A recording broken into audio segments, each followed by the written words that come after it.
오늘은 예수 어록 35번째 시간입니다.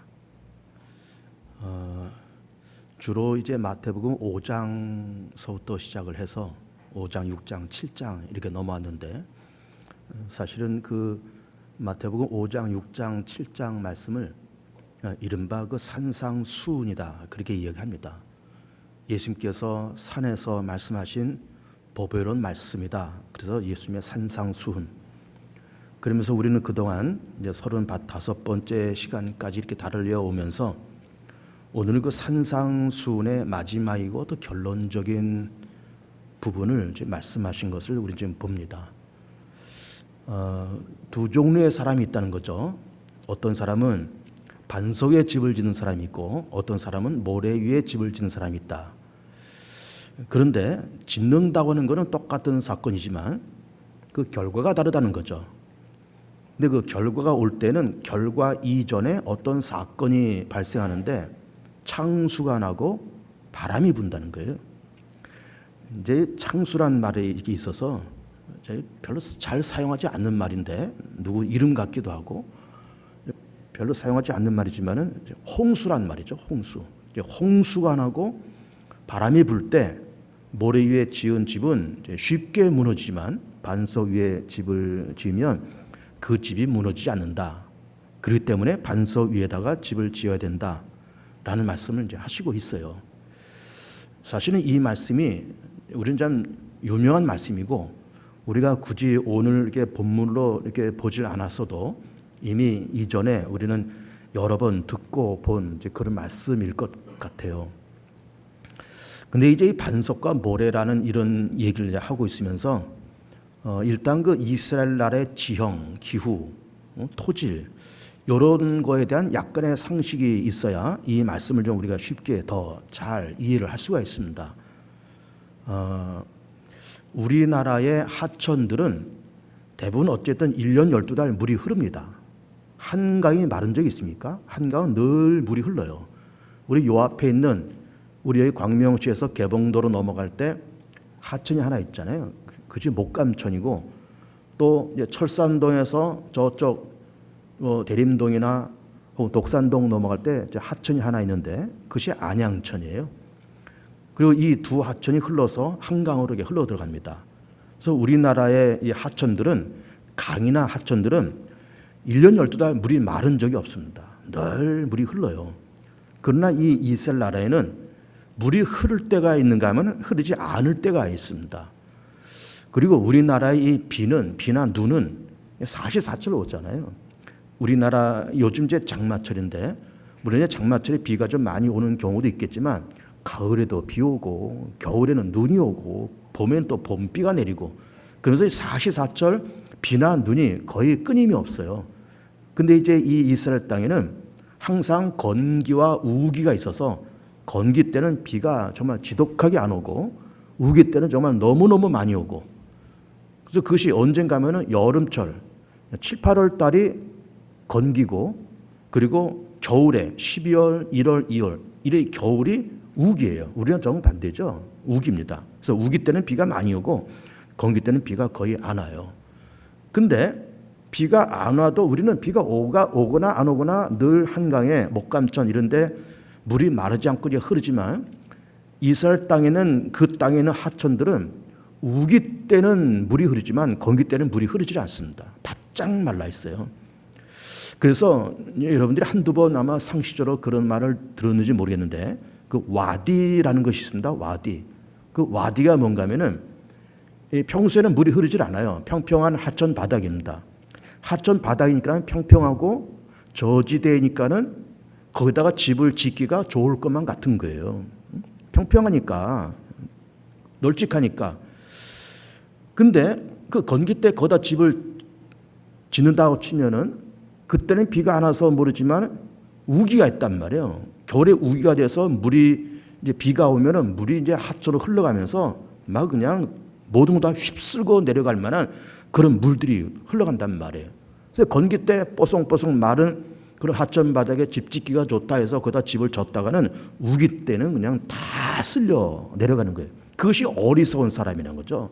그러면 건기와 우기 그러면 건기는 한 7, 8월 달, 우기는 몇 달 지나서 우기가 조만간 올 텐데 몇 달 지나면 우기가 와서 이 와디에 물이 휩쓸려 내려가면서 모든 것을 다 쓸고 내려갈 텐데 그 몇 달을 내다보지 못하고 거기다 집을 짓는 어리석은 사람들이 있었다는 거죠. 그러니까 실제로 이 사건이 뭐 그냥 반석에 집을 져라 막연하게 그렇게 말씀하신 것이 아니라 실제로 예수님 당시에 그렇게 어리석게끔 하천 바닥에다가 집을 짓는 사람들이 있었다는 거예요. 그러나 조금 산 중턱에 좀 바위도 많고 그런 산 중턱에다 집을 짓는 사람도 있었다는 건데 아무래도 저지대보다는 높은 곳에다가 집을 짓는 건 좀 어려울 거예요. 올라갔다 내려갔다 어렵고 건축 자재 짊어지고 다 올라가야 되니까 다 어렵습니다. 그럼 조금 어렵지만 산 중턱까지 건축 자재를 끌고 올라가서 그 반석에다가 집을 지은 사람은 건기 때도 괜찮지만 비가 오는 우기 때도 괜찮단 말이에요. 우기 때는 와디를 쓸고 내려갔지만은 그렇게 반석에 집을 지은 사람들은 산 중턱에 집을 지은 사람들은 그것이 건기가 됐든 우기가 됐든 상관없이 견고하게 뭐 창수가 나고 바람이 불어도 별일이 다 있어도 무너지지 않고 잘 그렇게 있다라고 하는 거예요. 그래서 이스라엘의 지형과 기후를 우리가 이해하면 예수님께서 왜 이런 말씀을 하셨는지가 우리가 이해가 되는 거예요. 와디라고 하는 거를 여러분 좀 상식적으로 알아주셨으면 좋겠어요. 평소에는 물이 흐르지 않는 마른 강을 얘기를 하는 거예요. 그러나 비가 오면 우기 때는 물이 쏟아져 내려가는 겁니다. 근데 오늘 말씀 보니까 좀 우리가 생소하게 들리는 그런 단어가 있어요. 그것이 뭔가 하면은 주추라는 말이에요. 주추. 그래서 25절에 그런 말씀이 있는데 이는 주추를 반석 위에 놓은 까닭이요. 반석에 놓은 까닭이요. 그 주추라고 하는 말, 우리 젊은 분들은 잘 이해가 안 될 거예요. 주추라가 뭔지. 이게 뭔가 하면은 집을 지을 때 나무 기둥을 이렇게 세우면서 기둥 밑에 고이는 넓적한 돌, 이게 주춧돌이에요. 주춧돌 혹은 주추를 그렇게 얘기를 해요. 이제 이 서양식 건축법과 동양식 건축법은 좀 다르죠. 서양식 건축법은 땅을 일단 파서 지하실을 만들어요. 거기다가 이렇게 철근 넣고 콘크리트 이렇게 붓고 그리고 기초를 만든 다음에 집을 세우는 거예요. 그러나 이제 동양식 건축이나 혹은 이 이스라엘 사회에서의 건축법은 기초를 파지 않습니다. 여러분 한옥에 기초를 팝니까? 기초 파지 않아요. 땅만 잘 다진 다음에 거기다 그야말로 주춧돌, 넓적한 돌 딱 얹어놓고 그 위에다가 이런 보 얹어놓고 그 집을 짓는 거예요. 기초라는 개념이 없어요. 그런데 이제 주춧돌을 어디에 세우느냐? 반석 위에다가 주춧돌을 세울 거냐, 모래 위에 주춧돌을 세울 거냐에 따라서 그 결과가 다르다고 하는 거죠. 그래서 모래 위에 세우면은 우기 때 창수와 바람이 불면 금방 쓸려 내려간다. 라는 말씀을 이제 본문에서 하시고 있는 거예요. 여러분 이제 그래서 기초가 중요하다라는 말씀을 이제 하시고 있는 건데 이제 건축 기초란 말이 일단 나왔기 때문에 제가 몇 가지 좀 말씀 좀 드려볼게요. 우리 그 여의도에 63 빌딩이 있습니다. 63 빌딩은 왜 63 빌딩이냐 그런가 하면은 지하실 층수와 지상에 나와 있는 층수가 전부 다 63층이에요. 그래서 63 빌딩이라 그럽니다. 근데 그 63 빌딩을 기초 공사를 만 2년 동안 했다는 거예요. 여러분 빌딩 하나 지으려면 한 2, 3년, 한 3, 4년 걸리는데 거의 절반 정도를 기초를 만드는데 그렇게 썼다는 거죠. 그러니까 얼마나 튼튼하게 열심히 잘 졌어요. 그러니까는 그 빌딩이 그렇게 견고하게 지금도 서 있는 거예요. 여러분 일본 동경에 제국 호텔이라는 그런 호텔이 있답니다. 영어 이름으로는 임페리얼 호텔, 그리고 일본식 이름은 제국 호텔. 그 제국 호텔이 언제 지어졌는가 하면은 1800년대 후반에 그 호텔이 지어졌다는 거예요. 그러나서는 관동 대지진이 났는데 그 관동 대지진이 1923년도에 일어났고 그 관동 대지진이 사실 동경을 중심으로 해서 지진이 일어났어요. 근데 그 지진 때 그 동경에서 아무런 해해 받지 않고 유일하게 버틴 그 건물이 이 제국 호텔이라는 겁니다. 근데 왜 그렇게 그 건물이 버틸 수 있었는가 하면은 그 건물을 지을 때도 역시 기초 공사만 2년을 했다는 거예요.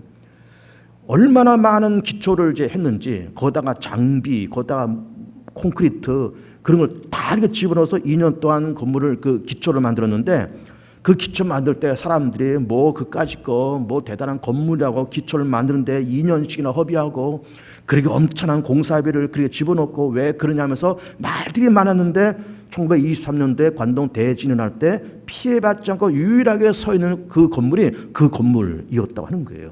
기초 건물이 기초공사가 얼마나 중요하냐라는 걸 이제 얘기를 해주고 있는 거죠.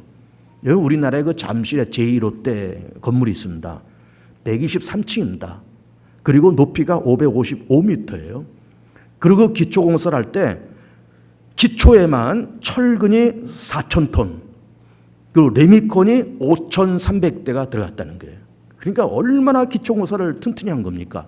내진 설계도 하고, 그리고 또 어떤 풍동에 어떤 바람의 영향이 있지 않게끔 그렇게 다 설계해서 치밀하게 정밀하게 그렇게 만들면서 그렇게 정확하게 튼튼하게 기초공사를 했기 때문에 그 건물이 지금 건강하게 지금 그렇게 서 있는 거예요. 근데 우리 본문 말씀 보면 뭐 반석이다 모래다 하면서 뭐 기초를 잘 써야 된다 그런 말씀을 드리고 있는 건데, 사실은 뭐 건물 지을 때 건축할 때 기초공사 잘해야 돼 그 말을 하는 것은 사실 아니에요. 일단 예수님께서 건물과 반석이다 이런 얘기하면서 기초가 튼튼해야 된다라는 말씀하시면서 뭐 건축공사 잘해야 돼, 레미콘 얼마나 부어야 돼, 철근 얼마 써야 돼 그걸 말씀하신 것이 아니잖아요. 이게 무슨 말씀일까요? 인생의 기초를 잘 쌓아라는 말이에요. 인생의 기초를 잘 쌓아라 그 말씀을 하시는 겁니다. 건물도 건물이지만 인생이라는 집을 지을 때 인생의 기초를 잘 만들어야 돼 이 말씀을 하시고 있는 거예요. 그래서 인생의 집을 얘기하면서 저는 머릿속에 이런 그림이 그려져요. 설교를 준비하면서 일단 기초는 기초고 그 기초 위에다가 3층 집을 짓자 그런 말씀을 드리고 싶어요. 그러면 기초는 일단 땅속에 들어가 있는 거기 때문에 보이지 않는 거예요. 그럼 그것이 중요하다고 말씀드린 겁니다. 그럼 우리 인생의 기초는 뭐가 돼야 될까? 첫째는 성삼위 하나님에 대한 신뢰. 하나님이 살아계셔서 그 말씀으로 천하 만물을 창조하시고 하나님의 나도 만드시고 온 천하 만물을 만드셔서 우리 눈에 보이는 모든 이 자연 만물들은 하나님께로부터 지음받은 피조물. 그러면서 그것을 만든 그 하나님이 세상의 시간과 공간과 그리고 사건과 흥망성쇠를 주관하시고 생사화복을 주관하시고 시간을 정복하시고 모든 사건의 주체자 되신 분은 성삼위 하나님이시라는 그런 믿음, 그런 신뢰, 이것이 우리의 삶의 기초가 되는 거죠. 두 번째 기초는 우리는 허물과 죄가 많아서 죽을 수밖에 없는 그런 인생이지만은 하나님께서 독생자 예수님을 보내서 예수님께서 우리와 모든 인류의 허물과 죄를 담당하시고 십자가에 죽으시고 부활하시면서 우리가 예수님을 통해서 구원받고 하나님의 자녀가 된다는 예수 그리스도에 대한 성자에 대한 신뢰. 첫째는 성부 하나님에 대한 신뢰, 그리고 날 위해서 십자가에 죽으시고 부활하신 성자 예수 그리스도에 대한 신뢰, 그리고 세 번째는 보혜사 성령님에 대한 신뢰. 예수님께서 십자가에서 우리 위해서 죽으시고 부활하시고 승천하신 다음에 성령님 우리 간에 보내주시잖아요. 보혜사이십니다. 보혜사는 말은 돕는 분이라는 거예요. 성령님이 우리 가운데 임자셔서 우리가 연약할 때 힘주시고 낙심할 때 위로하시고 갈 길을 알지 못해서 방황할 때 길을 알려주시고 그리고 우리가 죄 지을 때 우리를 감동하셔서 죄를 깨닫게 하시고 그걸 고백하게 하시는 보혜사 성령님의 그 역사하심. 그러면서 성삼위 하나님에 대한 믿음과 신뢰가 우리의 삶의 우리 인생의 기초가 되어야 되는 거죠. 그리고 시간에 대한 믿음, 시간에 대한 신뢰, 시간에 대한 신뢰를 이게 십자 형태로 한번 생각해 보세요. 종으로는 수직으로 나 있는 종으로는 어떤 믿음이 필요한가 하면은 우리는 다 하나님께로부터 지음받았고 그리고 인생을 70년, 80년, 90년 그렇게 세상을 살다가 물론 살아있는 동안에 참 감사하게도 예수를 믿고 교회를 다녔고 세례받았고 구원의 확신이 있고 그래서 내가 죽을지라도 나는 부활되어서 하나님께로 갈 것이고 하나님의 심판을 넘어서 영원한 하나님의 나라 천국이 있을 것이고 그러면서 이 땅에서 살면서 부활을 넘어 하나님의 심판대를 넘어 천국으로 들어가는 이런 수직적인 이런 시간관, 수직적인 세계관. 나는 언젠가는 죽을지만 나는 언젠가는 죽게 되겠지만 그걸 넘어서 부활, 하나님의 나라 그것이 있고 그것을 기다린다고 하는 그런 믿음과 소망, 이것이 수직적인 그런 믿음이 되어야 된다라고 하는 것이죠. 그 다음에 수평적인 믿음도 필요합니다. 이 수평적인 믿음은 뭘까요? 하나님의 시간인 겁니다. 알파라고 하는 그 창조의 시간에 하나님이 세상을 창조하셨고 세상 한복판에 세상 시간의 한복판에 그리스도가 강림하시고 다시 십자가에서 죽으시고 부활하시면서 하나님 보좌 우편에 앉아 계시다가 그리고 마지막 세상을 심판하시러 재림하실 것이고 그 재림의 때가 세상의 마지막이요 그 재림의 때가 세상의 종말이요 그 재림의 때가 새 하늘과 새 땅이 열릴 그 시간인 거죠. 그래서 알파와 오메가 처음과 나중 시작과 끝 예수님의 초림과 예수님의 재림의 시간 그 재림의 때가 그 종말의 시간이고 그리고 새 하늘과 새 땅이 펼쳐진다고 하는 이런 수평적인 시간관 수평적인 세계관도 필요한 것이죠. 그러니까는 수직적인 시간관 그리고 수평적인 시간관 뭐 시간관이라고 얘기해도 괜찮고 세계관이라고 얘기해도 괜찮고 수직적인 세계관과 수평적인 세계관을 딱 갖고 있는 그 믿음이 우리의 삶의 기초가 되어야 된다라고 하는 거예요. 정리하면 성삼위 하나님에 대한 신뢰 그리고 수평적인 세계관 수직적인 세계관 그리고 성삼위 하나님께서 생사화복을 주관하고 계시고 흥망성쇠를 주관하고 계시고 시간과 역사를 주관하시고 그가 열면 닫을 자가 없고 그가 닫으면 열 자가 없고 뽑고 심을 권세 열고 닫을 권세 세우고 죽일 권세 그리고 일을 되게끔 하는 권세 그 권세가 전능하신 성삼위 하나님께 있다고 하는 그런 믿음이 우리의 삶의 기초가 되어야 된다라고 하는 겁니다. 이런 기초를 딱 깔아놓고 보이지는 않습니다. 물론 여러분 우리가 세상 나가서 길바닥에 나가서 저 사람 예수 믿는 사람들인지 우리가 보입니까? 안 보여요. 저 사람이 기초가 있는 사람입니까? 기초가 없는 사람입니까? 보입니까? 안 보여요. 근데 그런 기초를 보이지 않지만 그런 성삼위 하나님에 대한 신뢰 수직적인 세계관 수평적인 세계관을 딱 갖고 생사화복 시간과 역사를 주관하는 분은 하나님이시라고 하는 것 그런 믿음을 딱 기초로 깔아놓고 이제는 보이는 1층 집, 2층 집, 3층 집을 짓자라고 하는 거예요. 그럼 1층 집은 뭘 지을까요? 1층 집은 먼저 가정이라는 집. 가정이라는 집. 믿음이 있고 사랑이 있고 화목하고 발랄한 그런 믿음의 가정을 만들고 자녀들 둘 낳든 셋 낳든 걔네들 믿음으로 잘 양육하면서 튼튼하고 화목하고 믿음 있는 그런 가정을 만들고 그 옆에 내 직업이라는 그런 또 1층 집을 짓는 거예요. 내 직업, 내가 다니는 직장, 내가 갖고 있는 이 작은 가게 그 직업을 탄탄하게 그렇게 만들어가면서 자기 직업에도 성공을 하는 거예요. 그리고 그 옆에 교회라는 집을 또 짓는 거예요. 1층 집에는 세 집이 있다 이렇게 보는 거예요. 가정이라는 집, 직장이라는 집, 교회라는 집을 짓습니다.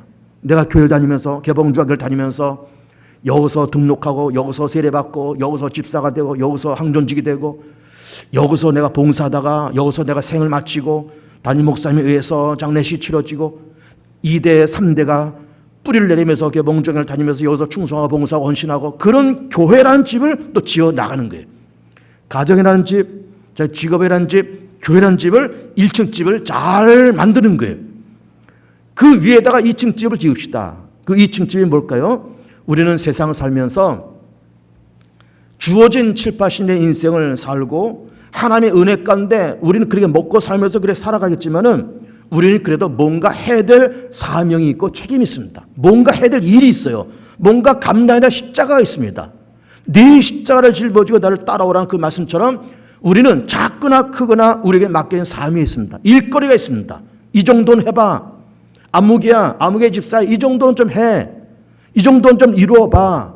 네 가정을 위해서, 네 직장을 위해서, 교회를 위해서, 세상을 위해서, 나라 민족을 위해서 이 정도는 좀 해줘 라고 하는 하나님께서 우리 가운데 맡겨진 십자가 내전 사명이 나름대로 있을 거예요. 크거나 작거나 다 있을 겁니다. 그거를 하자는 거예요. 여러분 보세요. 우리가 인생을 7, 80년 살 겁니다. 또 그 이상도 사시고 축복해요. 근데 그렇게 살면서 정말 미안한 얘기지만 밥만 먹다가 가지는 맙시다.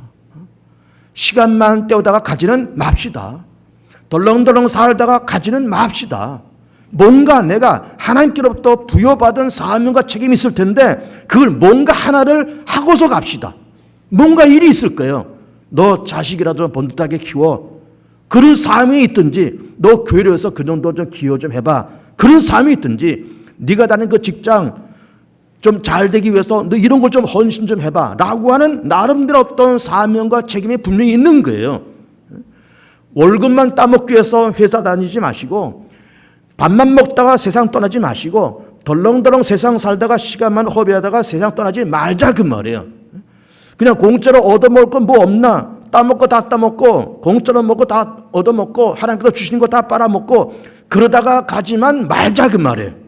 뭔가 우리에게 사명이 있을 거예요. 하나님이 우리에게 맡긴 어떤 사명과 책임과 십자가가 있을 거예요. 뭔가 해야 될 일이 있을 거예요. 그걸 하자 이 말이에요. 그걸 하고 떠나자 그 말이에요. 밤만 축내다 가지 말고 시간만 축내다 가지 말고 뭔가 하고 떠나자 그 말이에요. 마지막 꼭대기의 3층집은 뭘 지을까요? 뭔가 우리는 기여를 해야 됩니다. 기여를. 뭔가 기여해야 돼요. 교회를 위해서 내가 기여할 것이 뭔가 한번 생각해 보세요. 내가 다른 직장을 위해서 내가 뭔가 기여해야 될 것이 뭔가 한번 생각해 보세요. 내가 나라와 민족과 세상을 위해서 하나님의 나라를 위해서 뭔가 내가 기여할 것이 있을 거예요.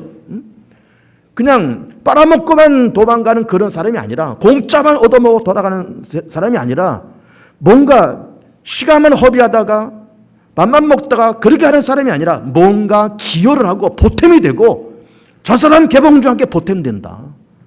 저 사람 내 목에 정말 보탬이 되는 사람이야. 저 김 과장 정말 우리 회사에 보탬되는 사람이야.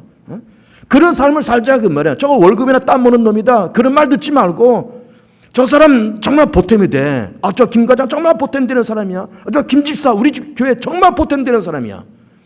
그렇게 하면서 뭔가 내가 교회가 됐든 내 가정이 됐든 세상이 됐든 직장이 됐든 뭔가 기여를 하고 보탬이 되는 사람이 되고 보탬이 되는 사람이 됐다는 그런 인정을 받고 그리고 세상을 떠나자 그러면 그것이 반석 위에 집을 지은 그런 사람이에요. 기초와 3층집을 얘기했습니다. 성삼위 하나님에 대한 신뢰, 수직적인 세계관, 수평적인 세계관, 흥망성쇠, 생사화복을 주관하는 분 하나님이시고 내 인생 하나님의 손에 달려있고 세상의 모든 운명을 하나님의 손에 달려있다는 그런 믿음을 깔고 그 위에 가정과 직업과 교회라는 1층 집을 짓고 2층에다가 자기 사명, 책임감 그 2층 집을 짓고 3층 집에는 뭔가 기여를 해야 하는 그런 아름다운 모습을 가정이면 가정, 세상이면 세상, 교회면 교회 거기에 기여하고 보탬이 되는 3층 집을 얹고 그런 세상을 떠나자 그 말이에요. 그런 지혜로운 건축자들이 다 되시길 축복해요. 그런데 우리의 반석이다 모래다 이런 말을 이렇게 하면서 사실 우리가 이 말씀을 익히 들었던 말씀입니다. 반석에 집을 지어야 돼. 모래에 집을 지면은 막 창수가 나와 바람이 불어 쓸려 내려갈 거야.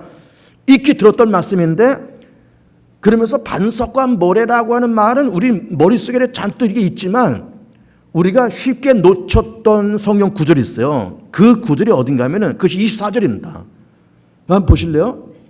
그러므로 누구든지 나의 이 말을 듣고 행하는 자, 뭐 하는 자를 했어요? 듣고 행하는 자라는 거예요. 반석 위에 집을 짓는다고 하는 것도 물론 중요한 거지만 듣고 행하는 자가 반석 위에 집을 짓는다는 거예요. 듣고 행하는 자, 듣기만 한다 아니고 듣고 동시에 그렇게 행하는 자, 그렇게 사는 자, 그 사람이 반석 위에 집을 짓는다는 거예요. 여러분 미안하지만 듣는 자는 많지만 행하는 자는 그리 많지 않습니다. 교회 다니는 사람은 많지만 예수 정직하게 예수 진실이 믿는 사람은 미안하지만 많지 않아요. 예수 믿는다라고 말을 하는 사람 많고 나 기독교인이야, 나 교회 다니는 사람이야, 나 크리스찬이야 라고 말을 하는 사람 많지만 예수 정신을 갖고 사는 사람은 많지 않아요. 그럼 여기서 듣고 행한다는 말은 뭘까요? 듣지만 그렇게 살고 예수 믿지만 그렇게 살고 예수를 믿지만 예수의 정신으로 세상을 살고 예수의 정신으로 내가 가정에서 내가 그렇게 살고 예수 정신을 가지고 내가 사회 속에 뛰더라고 예수 정신을 가지고 교회 속에서 내가 신앙생활하고 그 예수 정신을 갖고 사는 사람은 이게 많지 않습니다. 정말 미안하지 우리나라 기독교 인구가 뭐 1000만이다 그러지만은 그 허수가 많아요. 사실은 허수 많습니다. 우리 교회도 마찬가지. 우리 교회만 한 500명, 한 400명 뭐 이런 교회다 그렇게 말하지만 그 허수가 많아요. 미안한 허수 많습니다. 뭐 교회가 뭐 5만, 전교 5만 교회다, 6만 교회다 그러지만은 그도 허수가 많아요. 정말 교회다운 교회가 얼마나 될까요? 정말 목사다운 목사는 얼마나 될까요? 정말 항존지다운 항존지가 얼마나 될까요? 정말 예수 믿는 사람다운 그런 사람이 얼마나 될까요? 미안하지만 많지 않습니다. 많지 않아요. 천만의 성도가, 천만의 기독교, 우리 대한민국 천만의 기독교에 다 예수 진실히 믿는 사람이라면 참 좋지만 그 호수가 많아요. 호수가 많습니다. 나의 말을 듣고 행하는 자가 반석의 집을 짓는다는 거예요. 예수 믿지만 예수 정신을 가지고 살아가요. 예수 정신을 가지고 살아가요.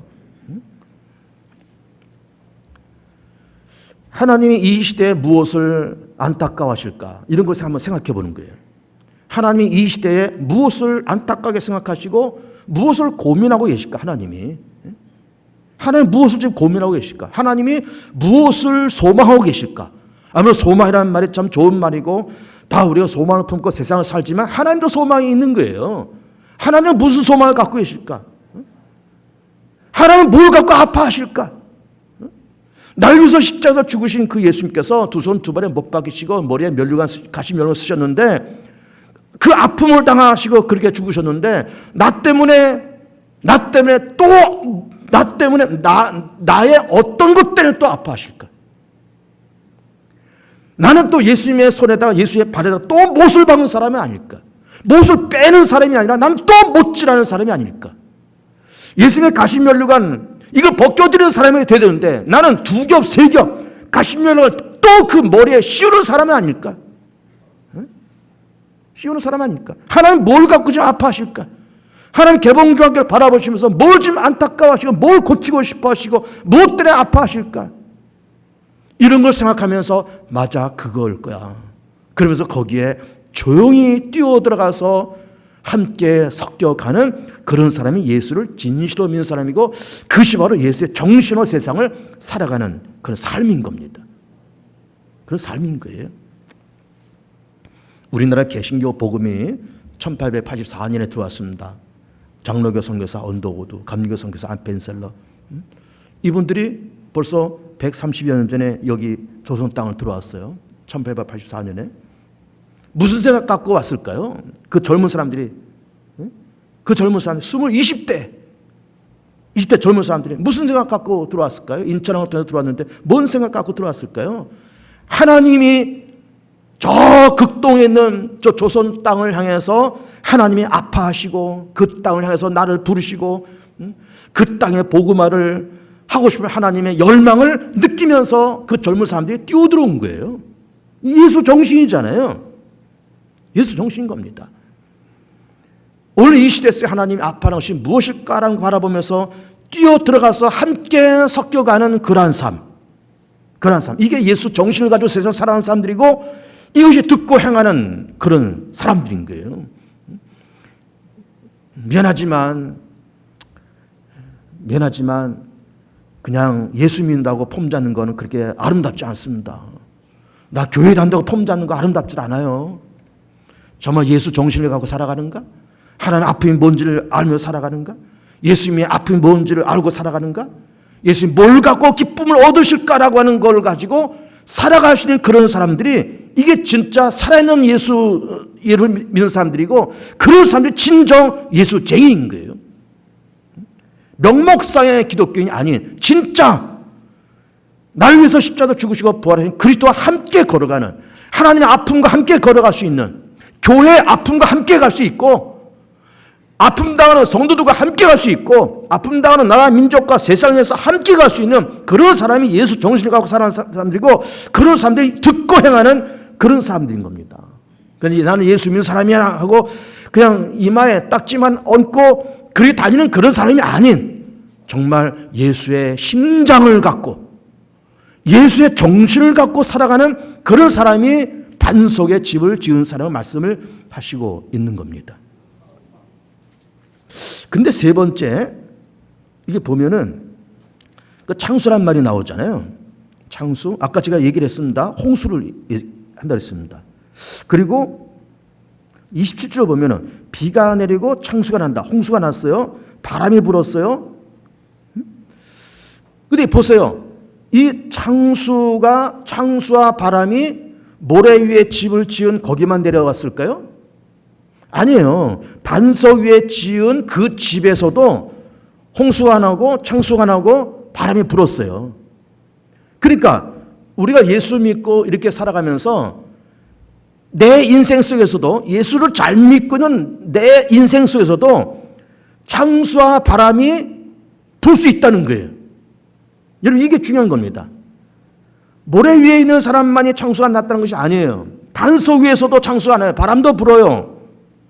예수 잘 믿는데, 나 12조 생활한다고 주일 성수하고 내가 교회에서 이런 저런 직분 다 하고 나 매일매일 큐티하고 그러는데도 바람이 불고 창수가 난다니까요. 근데 결과는 어떻다는 거예요? 결과는 그렇게 기초가 있는 사람은 그 창수와 바람 속에 무너지지만, 똑같은 창수를 만나고 똑같은 바람을 만났지만 반석에 집을 지은 사람은 무너지지 않는다는 거예요. 예수 잘 믿는 어떤 안수 집사님이 사업하다가 망했어요. 홍수가 난 거 아니에요. 사업하다가 망했어요. 바람 부은 것 아니에요. 사업 망했어요. 부도 났어요. 빚더미에 앉았어요.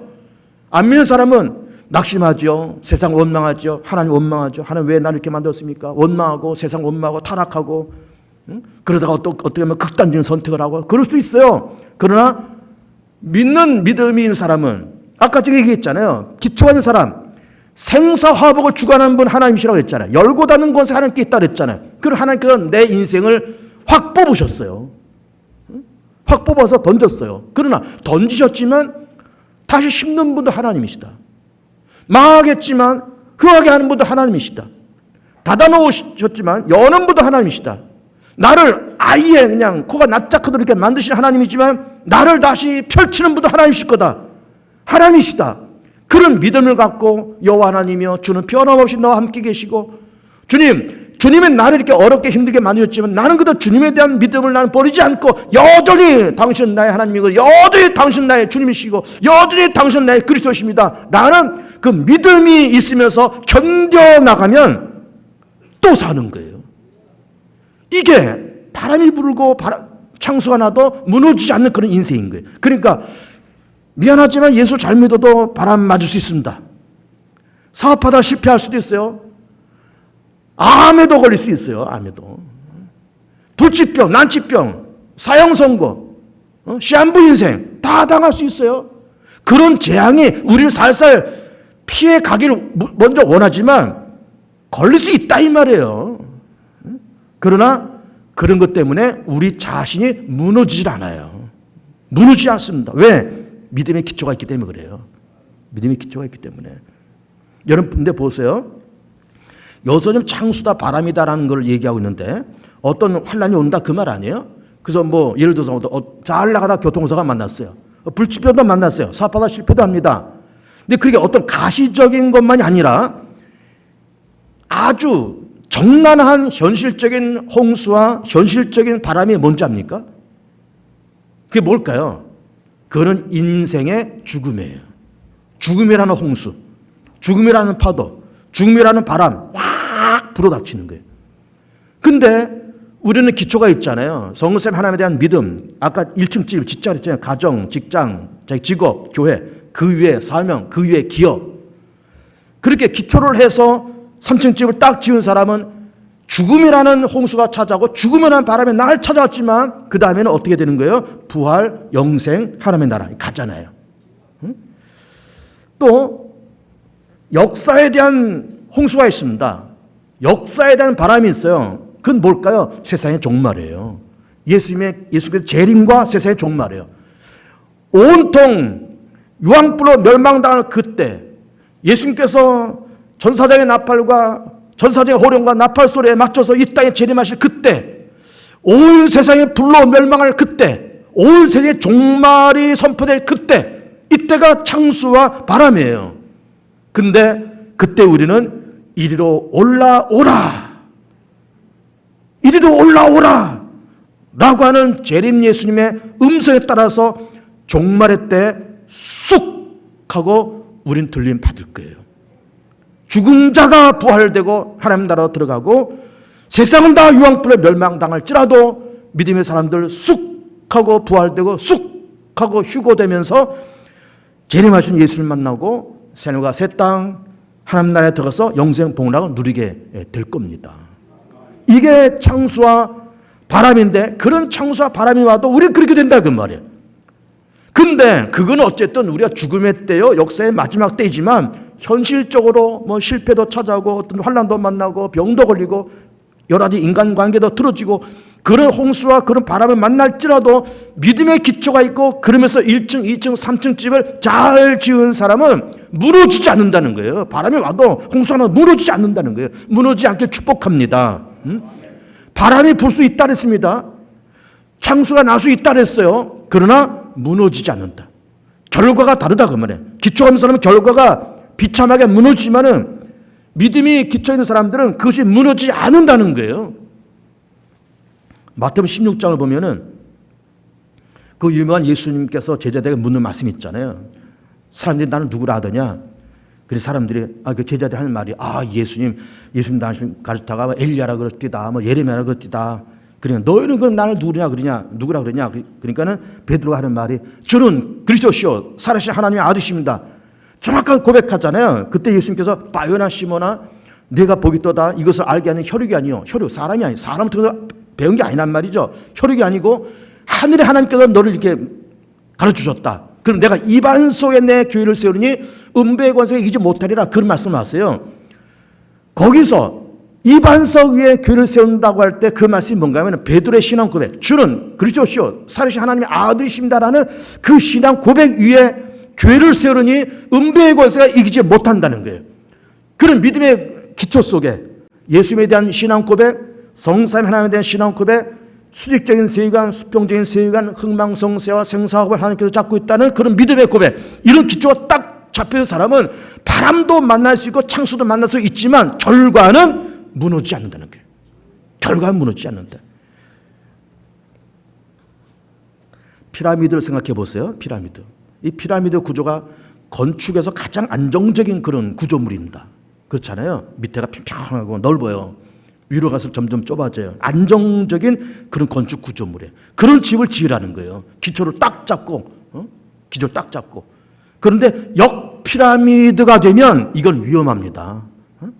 밑에는 좁고 위로 갈수록 믿음 하나도 없으면서 성삼위 하나님에 대한 고백 없어요. 생사합을 하나님께서 주관하신다 그런 믿음 고백 없어요. 수직적인 세계관, 수평적인 세계관 없어요. 거기다가 자기 인생의 집을 지었어요. 뭐 이렇게 해서 돈 벌었다, 뭐 명예를 얻었다, 이렇게 해서 내가 뭘 했다. 다 그걸 할지라도 역피라미드가 되어서 바람 불면 창수 안 하면 한 방에 가는 거예요. 한 방에. 그래 한 방에 가는 인생이 아니라 바람이 불어도 비가 내려와도 코로나가 닥쳐도 IMF 외환 위기가 와도 흔들림 없이 가정도 흔들리지 않고 교회도 흔들리지 않고 직장도 흔들리지 않고 믿음을 흔들리지 않고 누가 뭐래도 사람들이 나를 어떻게 평가해도 꾸준히 그래도 나가서 하나님을 찬양하고 그래도 직장 나가서 꾸준히 자기 일을 해나가고 그래도 꾸준히 힘들지만 가정을 지켜나가고 그러면서 자기 사명을 찾고 자기 일거리를 찾고 거기다가 마지막 3층집 기여하면서 그렇게 피라미드식 안정된 인생의 집을 잘 지으셔서 견고하게 서 가시고 마지막 때 무너지지 않고 하나님께 영광으로 칭찬받는 복 있는 성도들이 다 되시기를 축복합니다.